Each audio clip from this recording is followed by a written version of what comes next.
Bonjour et bienvenue pour ce nouveau JT de mois de juin. En première partie d'émission, nous serons accueillis par le Claudel, agriculteur et exploitant. Pour terminer ce journal, nous irons à la rencontre de monsieur Marco Bertossi, ancien maître sommelier de la Tour d'Argent à Paris, qui nous recevra dans sa cave à vin, cave art de vin. Bonjour monsieur Bertossi, ravi de vous rencontrer. Et là, sur des viandes rouges, c'est merveilleux, on peut le servir frais. C'est pas vraiment un vin rouge parce qu'on n'a pas les tanins des vins rouges. Donc c'est vraiment un vin. Et par contre, on va avoir beaucoup de fruits. Voilà, il y aura un tout petit peu de gaz carbonique. Pour ce JT, nous avons décidé de réaliser notre journal entre vignes, caveaux et cave à vin. À travers ce journal, nous allons vous expliquer et vous amener sur le chemin de la découverte de la création du vin. Mais comme dans chacun de nos JT, nous allons commencer par vous présenter nos titres.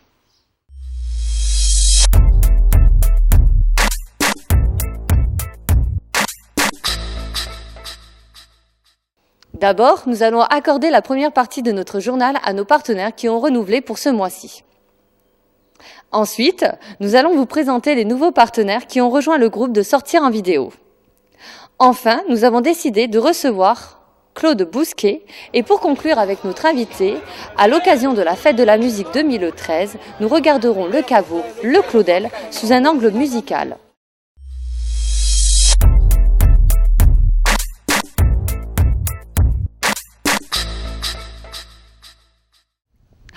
D'abord, comme nous l'avons présenté dans notre journal, nous allons redécouvrir un extrait vidéo de nos partenaires qui ont renouvelé pour ce mois-ci. Sunset Relooking, centre de minceur, centre esthétique, onglerie.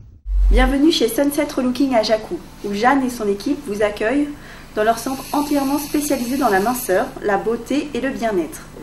Doté d'un équipement efficace à la pointe de la technologie, nous sommes en mesure de vous offrir des résultats à la hauteur de vos espérances. Hydroagli à Bayargues, laboratoire. Nous sommes donc au laboratoire de l'Agli. Ce laboratoire de l'Agli est né en 1996 donc dans les Pyrénées-Orientales au bord d'une rivière et qui s'appelle donc l'Agli. Depuis donc le 1er janvier 2012, nous nous sommes transportés sur la zone artisanale Le Corail à Bayargues. Alors le laboratoire de l'Agli, en 1996, son rôle était de fabriquer, de formuler des produits de chimie fine. Donc nous étions capables de pouvoir fabriquer n'importe quel produit, puisque notre véritable métier est la chimie. Mais nous nous sommes intéressés également au problème du produit phytosanitaire, c'est-à-dire ce qu'on appelle communément les pesticides. Donc ce que nous avons fait, c'est qu'on s'est attardé là-dessus et nous nous sommes rendus compte que lorsque l'agriculteur, quel qu'il soit, il met son produit phytosanitaire dans son pulvérisateur, il utilise de l'eau. Et nous nous sommes rendus compte qu'en enlevant ces éléments dans l'eau, par un biais de résine, qui sont aujourd'hui brevetés sur un plan européen, nous avons pu donc piéger ces 2 et 3+. Ce qui fait que nous avons rendu l'efficacité aux produits phyto, et par ce biais, ça va nous permettre justement de pouvoir faire des réductions. Et on arrive à faire des réductions en allant jusqu'à ce que demande le Grenelle de l'environnement, c'est-à-dire donc aujourd'hui, nous arrivons à faire des réductions de doses de produits phyto de 50 jusqu'à 70%. Après, nous visionnerons les nouvelles vidéos de nos nouveaux partenaires de Sortir en vidéo.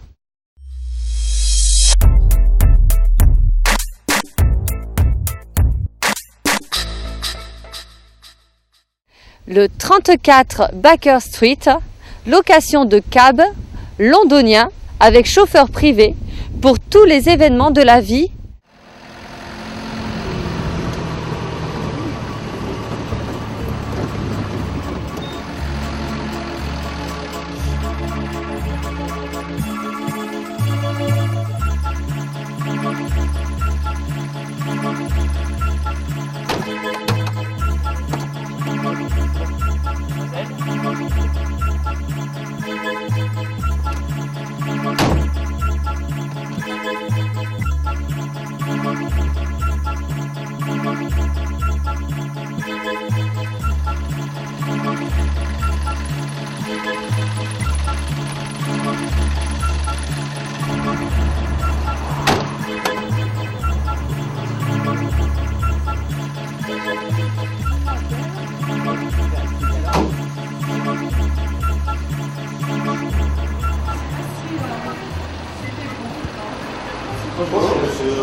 Bienvenue.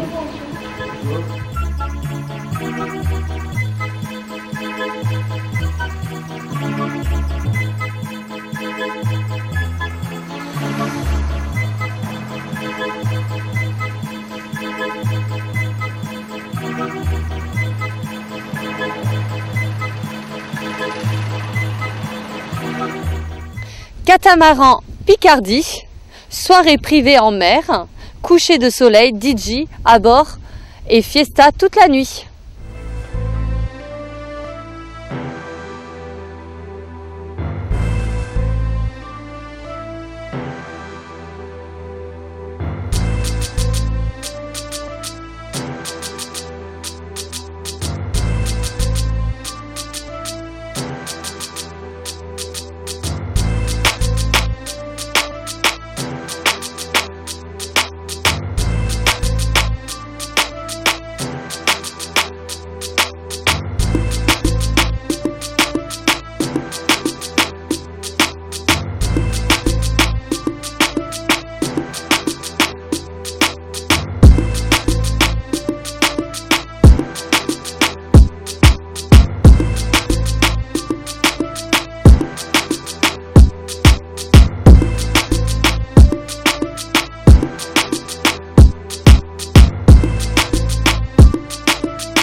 Bonjour Claude, pouvez-vous vous présenter?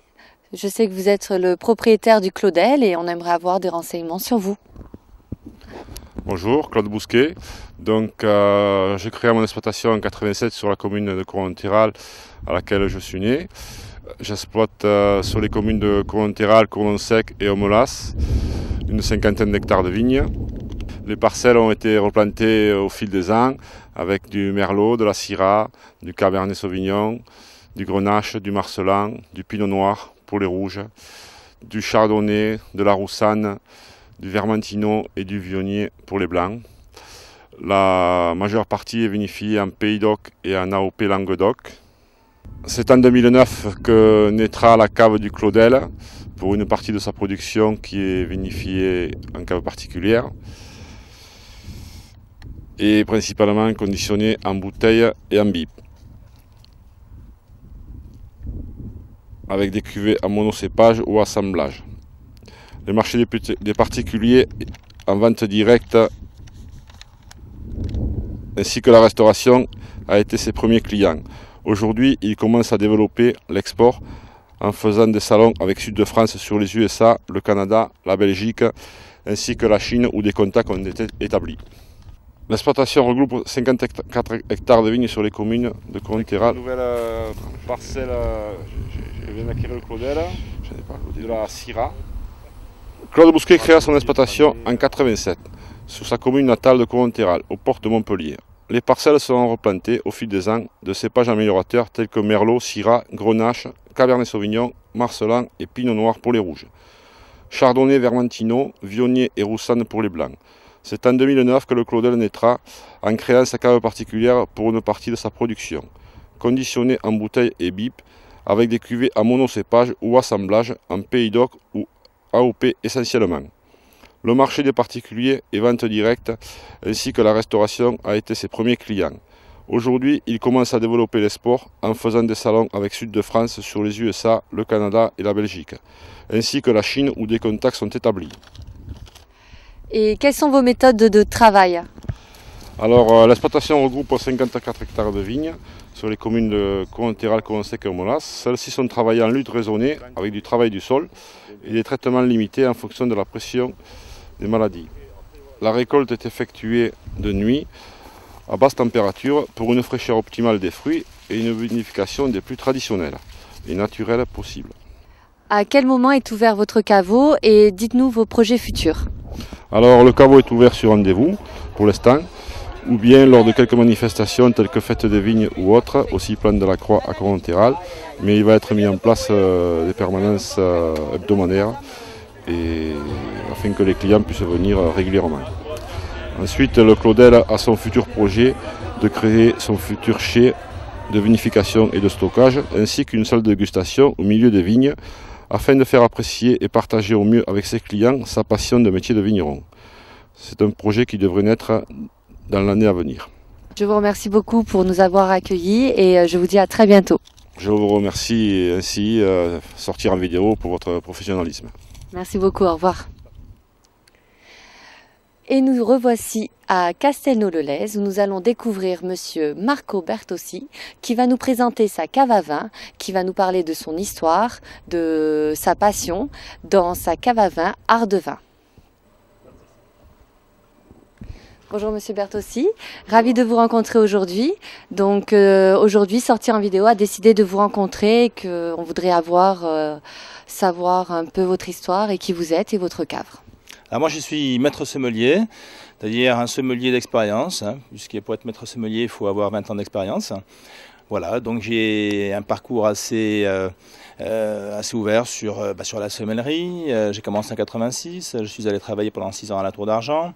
J'ai fait de la formation, j'ai travaillé en cave, j'ai fait une formation de commerce international. Enfin voilà, j'ai un regard assez panoramique sur le vin. Et j'ai décidé donc d'ouvrir une cave qui me ressemble, qui me permet en tout cas de choisir les vins que j'ai envie de choisir, c'est-à-dire des vins vertueux.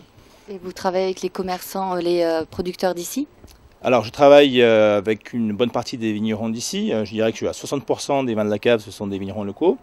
Ensuite, j'ai des vignerons d'autres régions, de Bourgogne, de Bordeaux, du Sud-Ouest, de Provence. Enfin bon, très ouvert sur toute la France, mais aussi sur une petite partie étrangère. Quelques champagnes bien sûr, et puis une petite gamme de spiritueux. Voilà, donc le mieux c'est qu'on rentre à l'intérieur pour la découvrir. Allons-y. Je vous en prie. Ici sont tous les vins rouges régionaux. Et là, plutôt que de privilégier 15 pics Saint-Louis différents, puisqu'on est donc à Montpellier, j'ai voulu avoir une ouverture sur près de toutes les appellations et tous les profils de vin donc, de la région, avec des typicités différentes, des cépages différents, des terroirs différents, des approches différentes. Donc chaque vigneron ici a sa personnalité et on fait le tour. Alors ça va des vins du Pic Saint-Loup bien sûr, des Saint-Drézeries, on peut partir sur les terrasses du Larzac. Vous voyez là on est sur les terroirs plutôt de Pézenas, avec les fameuses terrasses de basalte. De ce côté-ci Saint-Saturnin, Fougères, Saint-Chinian, la Clappe, après le Narbonnais bien sûr avec les Corbières, le Minervois, on part sur le Cabardès, voilà. Et après donc le Roussillon, on ne va pas oublier le Roussillon non plus parce qu'il y a aussi de très très belles productions dans le Roussillon, et là aussi on a des vignerons avec beaucoup de personnalité et des vins très singuliers avec des belles terrasses de schiste aussi sur la Côte Vermeille ou sur les zones donc proches de Mory. Voilà ici donc des vins rosés, pardon. Alors les vins rosés, on ne va pas les négliger parce que c'est des vins qui sont importants pour nous. Ce sont des vins donc d'été. Quand il fait beau ici, on n'a envie que de vins rosés. Donc voilà. Mais là aussi, voilà, absolument. Et là aussi, on a envie de rosés de qualité parce que dans les rosés, c'est comme pour les vins rouges et les vins blancs, vous avez des bons vins et d'autres qui ne sont moins. Alors je sais qu'il y a beaucoup de gens qui ont tendance un petit peu à mépriser les rosés en disant que c'est pas du vin ou je ne sais quoi. Je ne sais pas pourquoi d'ailleurs, parce que les vins rosés, on leur place sur une table, à l'apéritif, hors du repas. Ce sont des vins désaltérants, ce sont des vins qui peuvent aussi se conjuguer avec des accords mal-aimés. Bref, les vins rosés ont vraiment pignon sur rue. J'ai voulu regrouper tous les blancs donc, au même endroit, comme ça on va avoir un regard.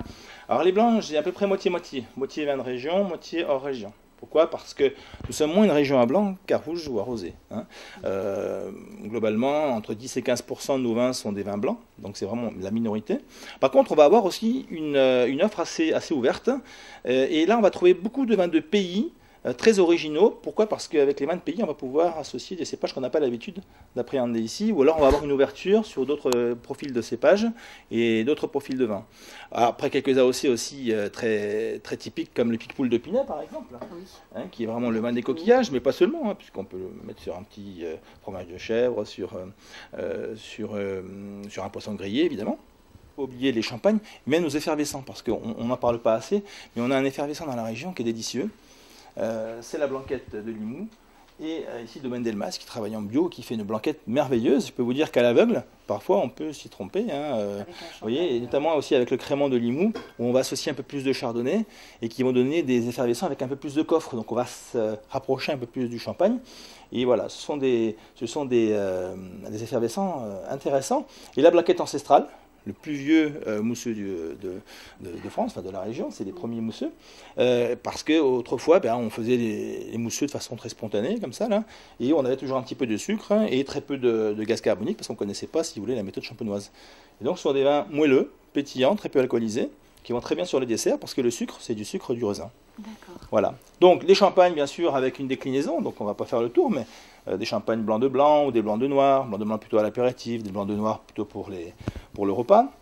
Et puis, donc, on va revenir à nos vins internationaux. Là, l'idée sur les vins internationaux, c'est d'aller justement chercher des cultures. Alors, si c'est pour faire un Cabernet Sauvignon, une Syrah ou un Chardonnay ailleurs, ça ne m'intéresse pas spécialement. Par contre, montrer la culture de différents pays. Alors, en Italie, bien sûr, qui est l'autre pays du vin, l'Espagne, qui est aussi un pays très important, qui est aussi à l'origine de nombreux de nos cépages, comme le Mourvèdre ou le Carignan, ça vient d'Espagne, il faut le savoir. Et puis, en dehors de ça, on a aussi des vignobles qu'on connaît beaucoup moins par ici. Par exemple, la Grèce. La Grèce, ici, par exemple, j'ai un vin de Santorin. Vous voyez, c'est un Assyrtiko, c'est le cépage. Et Santorin a un souci particulier, c'est que c'est une île volcanique. C'est une île où il y a beaucoup de vent. C'est une île aussi qui est très, très ensoleillée. Et donc, il nous faut un cépage qui a une très, très belle acidité pour pouvoir résister à ces profils assez compliqués donc, au niveau climatologie. Voilà, et puis, bien entendu, au-delà de ça, on a aussi quelques spiritueux. Mais bon, là, c'est encore une autre démarche. Et on a aussi des vins doux naturels. Alors, les vins doux naturels ici de Banyuls, en l'occurrence, donc on retourne dans le Roussillon, oui, avec les Banyuls. Du Maury, j'en ai plus actuellement parce que ça connaît un grand succès et je suis en rupture, mais le Maury et les Banyuls sont des vins doux naturels qui peuvent rivaliser avec les grands Porto. Et puis quelques liquoreux, évidemment, des Montbazillac, des Côtes du Layon, et quelques liquoreux de chez nous, même si on n'est pas très, très spécialisé, on commence à avoir des petites choses un peu amusantes, avec des vignerons qui s'amusent à faire des vins, comme ici, couleur d'automne. Couleur d'automne. Voilà, qui est en fait un marcelan, cépage métis. Parce qu'ici, l'INRA et les agronomes ont une grande place dans la région. Et ils ont mis, il y a quelques années, au point un cépage, qui est en fait issu de 2 cépages, qui s'appelle le marcelan. Et avec ce marcelan, ils s'amusent justement à le laisser mûrir sur souche et à le récolter plus tardivement. Et ils en font un liquoreux, qui est très intéressant d'ailleurs, et qui reste un bon rapport qualité-prix, puisqu'on est sur des vins qui sont à 12 € la 50 centilitres, donc on peut se faire plaisir avec un liquoreux. On peut découvrir autre chose aussi. Oui, et puis découvrir des accords intéressants. Ouais. D'accord, intéressant, parce que les liquoreux, on les mettait un petit peu sur l'apéritif, on les réservait au foie gras, mais avec des fromages, ça va très très bien. Mais pas seulement avec du roquefort. Vous y mettez par exemple un vieux parmesan, un Stilton, vous y mettez un vieux comté, des pâtes, vous voyez, une bonne tome des Pyrénées, voilà, ça se marie très très bien aussi. Je vous remercie de nous avoir partagé votre passion et je vous dis à très bientôt. Avec grand plaisir. Merci d'avoir suivi notre JT et maintenant nous allons trinquer à votre santé.